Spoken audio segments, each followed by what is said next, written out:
अस्सलाम वालेकुम नाज़रीन। मलाला यूसुफ़ज़ई जिनकी पहली Hollywood film the last of the sea women Toronto international film festival में दिखाई गई,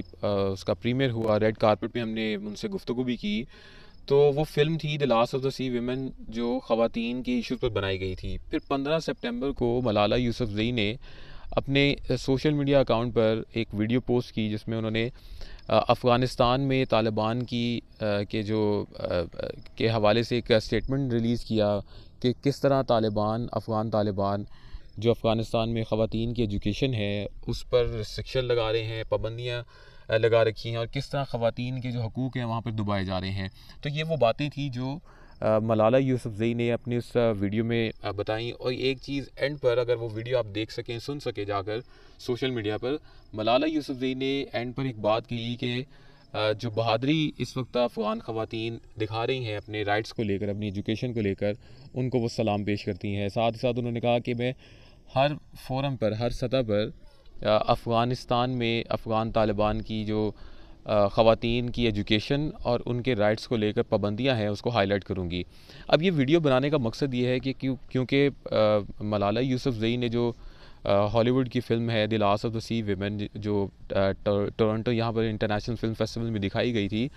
उसमें भी जो ख़वातीन के इश्यूज़ हैं साउथ कोरियन, उनको हाईलाइट किया गया था। क्योंकि मलाला इस वक्त ख़वातीन की एजुकेशन को लेकर, उनके राइट्स को लेकर काफ़ी ज़्यादा एफ़र्ट्स कर रही हैं। तो इम्कान यही है कि हो सकता है, क्योंकि प्रीमियर के बाद 15 तारीख को जब मलाला ने ये इशू को हाईलाइट किया कि किस तरह तालिबान इस वक्त अफ़गानिस्तान में ख़वातीन के राइट्स को दबा रहे हैं, उनकी एजुकेशन हासिल करने के लिए उन पर पाबंदियाँ लगा रहे हैं, तो ये इशू को हाईलाइट करने का मकसद यही नज़र आ रहा है। इम्कान यही है कि मलाला यूसुफ़ज़ई जो है वो अपकमिंग डेज़ में हो सकता है कि अपने प्रोडक्शन हाउस के बैनर तले जो अफ़गानिस्तान में ख़वातीन के साथ जुल्म किया जा रहा है, या उनकी एजुकेशन को या उनके राइट्स को दबाया जा रहा है, उसको भी हाईलाइट कर सके। मलाला यूसुफ़ज़ई, उनकी जर्नी तमाम लोगों के इल्म में है कि किस तरह वो फ्रॉम द डे वन ख़वातीन की एजुकेशन हो उसके हवाले से किस तरह स्ट्रगल करती रही हैं, और इस स्ट्रगल के दौरान उनको क्या क्या मुश्किलात का सामना करना पड़ा, ये भी तमाम लोगों के इल्म में है। अब उनको इनकी स्ट्रगल पर नोबल पीस प्राइज़ अवार्ड भी मिला। तो इम्कान यही नज़र आ रहा है कि मलाला यूसुफ़ज़ई की जो अब रिमेनिंग जो अपकमिंग डेज़ में स्ट्रगल मज़ीद होगी, उनके मे बी उनके प्रोडक्शन हाउस के बैनर तले भी, जिस तरह उसने साउथ कोरियन जो ख़वातीन के इश्यूज़ हैं उनको हाईलाइट किया, तो हो सकता है कि दीगर ममालिक के जो इश्यूज़ हैं ख़वातीन के, उनको भी फ़र्दन फ़र्दन मलाला यूसुफ़ज़ई अपनी किसी फ़िल्म के ज़रिए हाईलाइट कर सकें।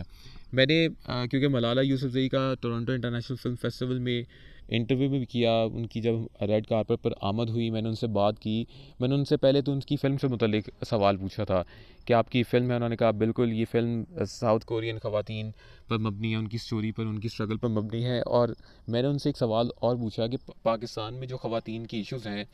आप अगर उनको हाईलाइट करेंगी अपनी किसी भी अपकमिंग फ़िल्म के ज़रिए, तो क्या पाकिस्तान के किसी एक्टर को उस फ़िल्म में लेंगी? पहले तो उन्होंने सवाल का जवाब दिया जी बिल्कुल, यानी कि बिल्कुल वो हाईलाइट करेंगी। बाद में उन्होंने ये बात कही कि पाकिस्तान में मैं माजी में भी एक फ़िल्म को सपोर्ट करती रही हूँ, और मैंने फ़िल्म इंडस्ट्री को सपोर्ट किया है, और आइंदा आने वाले दिनों में भी मज़ीद सपोर्ट करूँगी, और हमें सपोर्ट मज़ीद करना चाहिए। पाकिस्तान में मलाला यूसुफ़ज़ई ने कहा कि बेहद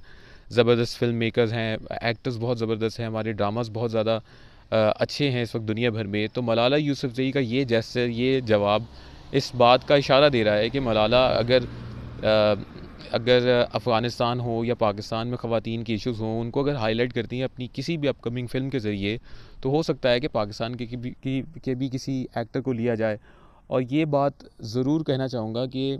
जो स्ट्रगल इस वक्त मलाला के अलावा और भी लोग इस वक्त जो राइट्स के हवाले से स्ट्रगल कर रहे हैं, चाहे वो ख़वातीन के राइट्स हों या किसी भी जेंडर से मुतल्लिक राइट्स हों, वो काफ़ी ज़्यादा तारीफ़ के काबिल हैं। क्योंकि स्ट्रगल करना, लोगों के लिए आवाज़ बुलंद करना, इससे बढ़कर जो है वो कोई नेकी नहीं हो सकती। तो उम्मीद करते हैं कि अपकमिंग डेज़ में अगर कोई फ़िल्म आती है तो वो सोली पाकिस्तान की ख़वातीन के इश्यूज़, अफ़गानिस्तान के में भी ख़वातीन के इश्यूज़, एजुकेशन के इश्यूज़ पर मबनी हो सके। और इसका मकसद किसी को बदनाम करना नहीं होता, बल्कि जो अथॉरिटीज़ होती हैं उनका उस इशू की तरफ, उस मसले की तरफ उनकी तवज्जो दिलाना होता है, ताकि अगर आप किसी काम में बेहद मसरूफ़ हो चुके हैं तो इस तरफ भी तवज्जो दें ताकि इनके राइट्स,